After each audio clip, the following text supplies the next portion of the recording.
Alright, hello people of science. I'm going to walk you through how we're going to do the online enzyme activity. Remember, you will be conducting an experiment to test the question, how do temperature and pH, whether it's an acid or a base, affect an enzyme's activity? So here's the basics of it. When you do this, you're going to go up here to make sure enzymes are set to 1, substrates are set to 20.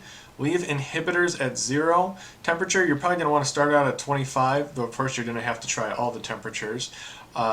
Leave the container size at 400 and the pH at 7. When you have all that, click Setup. When you do so, you're going to kind of see what we're actually looking at. The big green thing represents the enzyme, the blue stuff represents the substrate, and when it goes, it's trying to convert a substrate into a product. So, once you've got that all done, you hit the Start button, and you're going to let it go for 10 seconds. I'm going to speed it up so we don't have to see it in real time.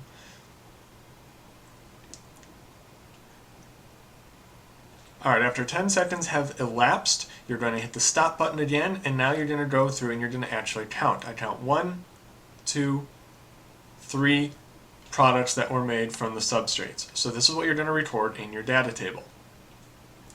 Now, after you've done that, the next thing, one thing that you possibly can do if you want to speed this up is change the number of substrates. It started out as 20, we're going to double the amount of substrates, which means we're going to get more products as well.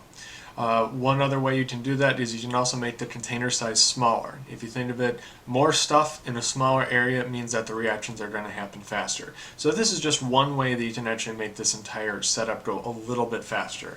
More substrates, a smaller area. If you do change those settings, please record it in your results. As before, you're going to hit Setup and then Start. I'm going to fast forward just so you don't have to watch it in real time. After the 10 seconds have elapsed, you hit stop and you're going to count. In this case, I got 1, 2, 3, 4, 5, 6, 7, 8, 9, 10, 11, 12, 13 products made. This would be recorded in my data table. Now, with all this stuff, the independent variable in this case that we're testing, and there will be 2 of them, the first one is going to be temperature. So I'm going to keep everything else the same. This stay the same, and these remain the same. The only one that's being changed is my temperature. I change it from 25 to 30. You're going to hit Setup and then Start. I sped it up a little bit there. I'm going to hit Stop. I'm going to count how many I have. I'm going to record it in my data table. I'm going to up the temperature, hit Setup, remember keeping everything the same, and continue on with this process. Count, record, change the temperature, hit Setup, and Start. So this is how I'm going to do all the stuff for the temperature.